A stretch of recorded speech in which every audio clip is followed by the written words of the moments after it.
Good day, everyone. This is Master B2B, Friday 15. Hopefully, you all can hear me over this rock band. We'll just turn them off there. My name is Brian Beck. I'm here with Andy Hoare, my partner at the Master B2B series and thought leadership community all around B2B e-commerce. Excited to be here on a Friday. Andy is on the road. I think he's in Istanbul, not sure. But anyway, Andy, welcome. Glad you could make it this week. Yeah, I told you I'm in a secret and undisclosed location. Running from the law as usual. Excellent. So anyway, welcome everyone to our Friday 15 this week. We got an exciting set of topics to talk about today. We're going to go back through a conference in Chicago we were at recently just a moment. But before we get to all that, let's hear our breaking news. Everyone, Fastenal. Andy, did you see this? Fastenal in April says daily sales decelerate as largest customers slide. This article courtesy of MDM. Thank you to our friends at MDM. This is interesting, Andy. What do you think here? I mean, we've got obviously tariffs and other things going on. We've got people stocking up on products, buying through large distributors like Fastenal. And then do we think this is a hangover from stocking up in March? Do we think this is a longer term trend? What are your thoughts here? You know, Fastenal is a good indication of the industrial sector and what, you know, the demand. What do you think? Well, I'm going to give my standard caveat now. Who knows? But yeah, I mean, this is just literally who knows? I mean, we had a roundtable this week. I know we're going to talk about the reports from our roundtables next week. Yes, because you and I are both on the road next week as well. But I got to tell you, to a person, we heard at the roundtable that their customers are buying less. interesting. If I was going to play armchair, economist here, it's pretty obvious to me that unless this tariff situation gets resolved, it's clear that the economy is slowing. And it's only based on what I've heard from people and what they said. Right. Literally, to a person, our customers are buying less of our product. And many of them are shifting to other ways to earn revenue. And it's all attributable to the tariff situation. So, again, I'm not surprised to see that Fastenal said this. It's very consistent with what every other company I talked to this week and the week before and the week before that said. It's interesting to me too. I was talking this morning, and anecdotally, you and I talked to probably 15 or 20 practitioners every single week. I was on the phone today with a very large manufacturer of commercial kitchen equipment, things like that. So very B2B focused. And they told me, hey, a lot of our distributors and folks are coming to us saying, will you actually, because they have U.S. capabilities to produce product, will you actually make product for us? Will you take over our private label product manufacturing? Because guess what? We've sourced it through Asia, and now we've got in China in particular, and we're having challenges. So, yeah, I think companies are getting creative about how they think about it. So we'll keep our eyes listening on, or our eyes listening. Yeah, that makes sense. We'll keep our ears open for this and keep reporting.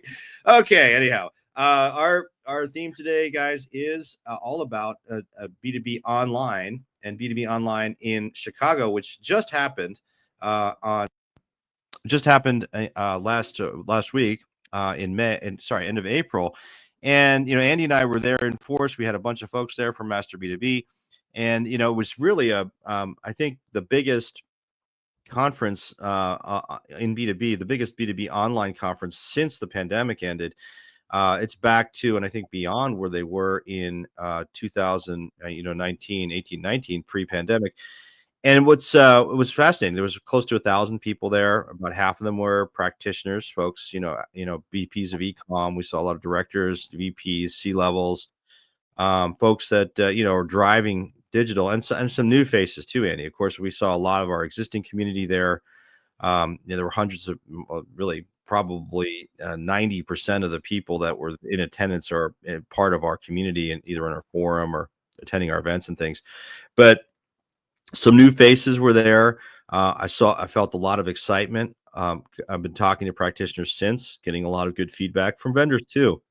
So what were your thoughts on the sort of overall in the conference? You've been speaking at this and attending this since day one, right? 10 plus years ago. What are your thoughts? Yeah, I think at the conference, somebody called me the OG. I'm not quite sure how to take that. I'm not sure if that's a compliment. Is that Is that recognizing wisdom, or is that just you're an old dude? I That don't just know, means you're but old, man. it's all relative, right? But That's right. no, I saw a lot of familiar faces. It was like a gathering of old friends in a way. Right. And like you Right. said, we had some really good dinners, but there were a lot of new people there. Now I'm starting to see a transitional kind of generational shift taking place. And we're going to talk about that as one of our points here. But the majority of people in the space now are millennials. Yeah. And that I remember when they were the young kids, and now they're in their Right. 30s and 40s, and so that transition is taking place, and we're definitely see this in the people we interact with. No question. So we had our debate, and last week on our Friday 15 podcast, we covered the details. We had a main stage debate: is private equity good for B2B companies or bad? And it was a very close debate. I lost. I said PE is good. Andy, of course, won. He said PE is bad. Obviously the answer is in the middle, right? It's all about, the right fit, etc. But it was a Can we just go fascinating. back to what you said earlier about who won, though? No, let's not do that. Oh, We okay, don't. because We that's don't kind of the only point of yeah, it's the only this. thing that matters. Uh-huh. Okay. Thank you, Mr. Whore. Uh-huh. So it was, but no, it raised a lot of good points, and we got a lot of good feedback on it. Timelines, can they be in sync? Is PE ownership, will it enable investment in digital technologies or just milk existing investments?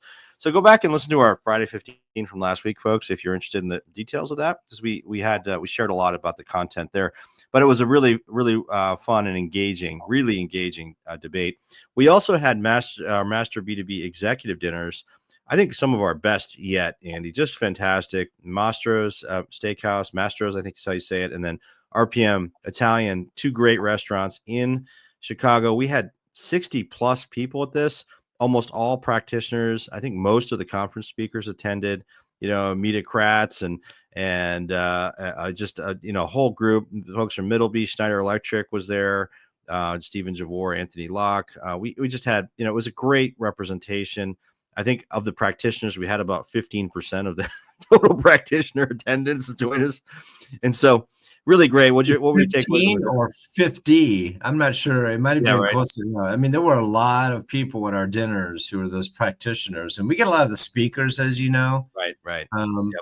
but yeah, it was absolutely fit. Both dinners were fantastic in their own unique kind of ways. But yeah, we always look forward to it because it is like seeing old friends again. But the topics, I mean, the topics are fascinating. But yeah, The go ahead. topics were the most, yeah, the topics were the most fun. We're gonna get that in a second. I just wanted to, what we always have fun at our dinners too, Andy. We asked the question, what's one thing that you would not, tell people, or kind of you have to confess on yourself, something you don't want everyone to know.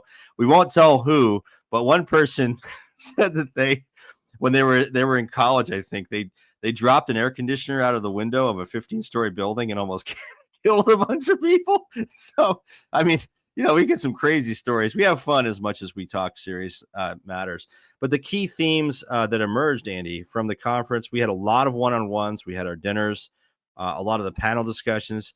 You alluded to this earlier. Millennials are taking over leadership roles in B2B. We're seeing this, all over the place. And what's fascinating about, this, millennials are now in their early 40s, the oldest of them.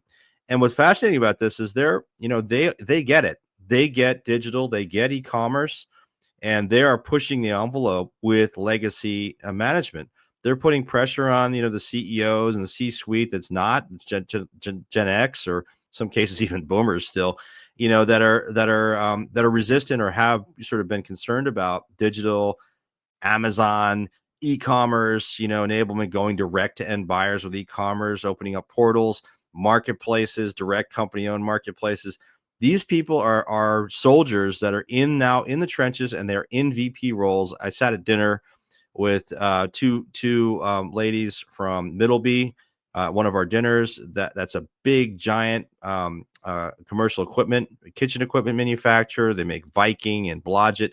Anyway, I was sitting there talking to Christina and Ann about this stuff, and they're both younger. They're both vice presidents. This is representative of what's happening in the industry. What are your thoughts? Yeah, I used to hear a lot of should we do digital? That was like 5, 6 years ago. Even still in B2B. B2C would laugh if you said people 5 years ago were asking if they Right. should do digital. That was still a thing about 5 years ago. Today, I hear almost nothing about that. Everything today is, how do we do it? How Yep. do we do it? How do we get the right investment? How do we get the right people? These are the operative questions now, not whether to do it, but how to do it. Sadly, the how part is a lot harder because, whether we do it or not, you can build investment cases for that. You can use outside information. The problem with the how part is this is where the rubber meets the road. This is why we have our community and Nexus, which we'll talk about later. I mean, I'm not plugging it, but it's true. Companies are trying to figure out, how do you get, adoption internally? How do you get adoption externally? These are really vexing questions that require a lot of change management, um, aligning different groups in the organization. This is Right. this is the really hard stuff. Yeah, no question. So, and that, this all kind of leads to the second point here in terms of another key theme that we heard emerge, which is B2B leaders are finally recognizing that the buyer has changed, and that is in part because those leaders are now younger, and so they know that from their own behavior, as digital buyers themselves, digital natives, that in fact, yes, the buyer expects different things. So that's another key theme that's just related. And to how, Andy, to your point, data, that continues to be the biggest gating factor around all this data, meaning, this is a challenge. It's a gap that companies have. But, we see a lot of presence, like in the vendor hall. We see a lot of people now investing in PIM solutions. It's happening. For years we would hear from PIM vendors, solution providers, product information management software companies. B2B isn't ready. B2C is there. B2C is doing it. They're investing. We're not going to spend much time at B2B conferences because guess what? There's the companies aren't ready to invest in it. Well, you know what? That's changed. There are a lot of PIM and data solution companies that are both in our events and we're at B2B Online. I'm thinking of DataX, Akinio, Salsify, others that solve for this stuff, and now paying significant attention to B2B. Well, and without clean data, you can't do anything. It's like trying to build a society or a civilization around anything less than clean water. I mean, what are you going to drink if the water is dirty? And what are you going to do with your business if all the data is corrupt? You can't personalize things. You can't price anything. You can't win any business if the data isn't isn't in the sort of position that it needs to be for people to be able to read it, understand it, et cetera. So you said gating factor. That's absolutely right. And it's related to the next one too, which is, what are the practical AI use cases? Well, we hear a lot about people using AI to clean up their data, Right. to augment it. Now, you can't just turn it over to AI and have it fix the data problem, but you can accelerate some of the change. You can automate a lot of the processes. That's what we're seeing people use AI for, because the most vexing problem for sure is the data one. And it's also the one without which you don't have a business. That's right. And those AI use cases, by the way, and we heard a lot of practical use cases at the conference, but they're also being used, with everything that's going on with tariffs and pressure. Digital investments are under pressure. In other words, where and what can you invest in? And we saw this in our own research data that, you have to demonstrate an ROI more so than ever before in B2B. Well, efficiencies, right? AI, is being used to drive efficiency. Gets back to, like, remember we did a story on Shopify a month or so ago on our Friday 15, talking about how Shopify says, hey, we're not going to let you hire unless you can prove that AI can't do the job. I mean, that's an extreme case, but this is coming in B2B here. We see it. So, thinking about, like Eric Rail at Schneider Electric using data, using AI to improve data to get it 75% of the way there, and so that the Well, people. So plus the nice thing about AI is it's pretty inexpensive, assuming it works, which is the last 2 points are related as well, which is, we heard in our roundtables, again, we're just previewing this. Next week, we'll talk in more detail, but a lot of interest in operationalizing and in creating more efficiencies around how you interact with customers. And that's driven in large part by the fact that companies don't have the budgets they used to. They're trying to cut back. And they do that classic Econ 101, substituting, capital for labor. They're using technology instead of people, and it's because digital investments are under pressure, as you point out right here. Now, is it Econ 101 or is it Ecom 101? Well, I don't know what you studied. I mean, you went to school in Jersey, so it could be Econ 101. Oh, that's good. That's good, Did you Andy. say that one of the endowed professorships was the Bernie Madoff professor Yeah. That's at great. Yeah. Okay. Rutgers? Okay, yeah. Where'd you go to school again? Was that? Does anyone know that college? Is it still in business?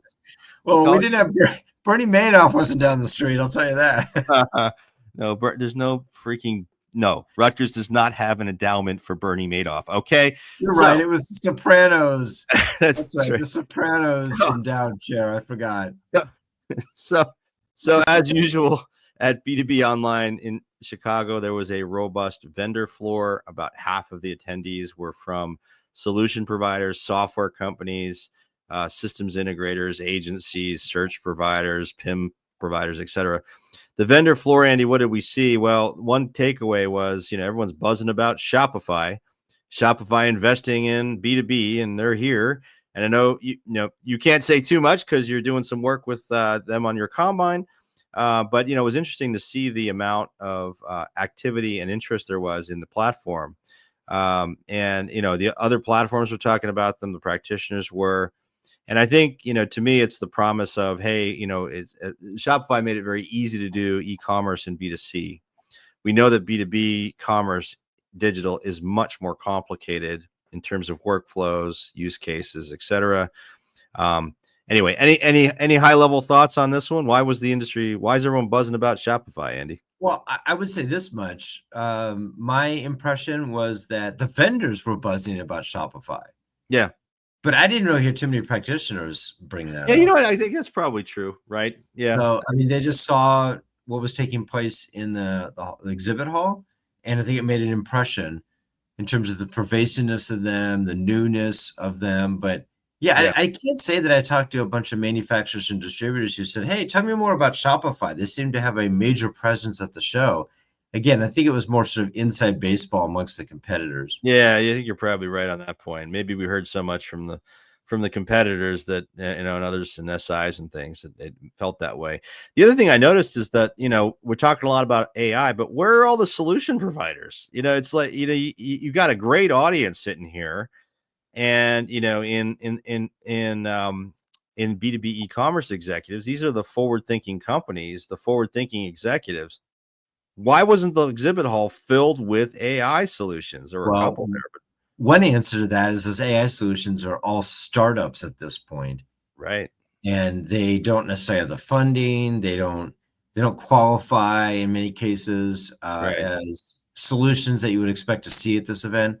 But again, we'll talk about this next week. But one of our recent roundtables, we asked, "Why do you come to the roundtables?" And one of the things I said was to exchange ideas about new technologies, right, because they can't find those things elsewhere. So there's a bit of a broken system there, I would say, that the practitioners are looking for some of these AI technologies and new technologies, and they're not finding them at these events. It's a lot of word of mouth, to right, be honest. right. But yeah, I think next year we'll see more, and the year after that we'll see more as they become more institutionalized. Well, and ultimately, through the entire theme, through all this vendor hall and just in our one-on-ones, B2B is still very much about relationships. Even with millennials in the room, they're still working at B2B companies where relationships are valued.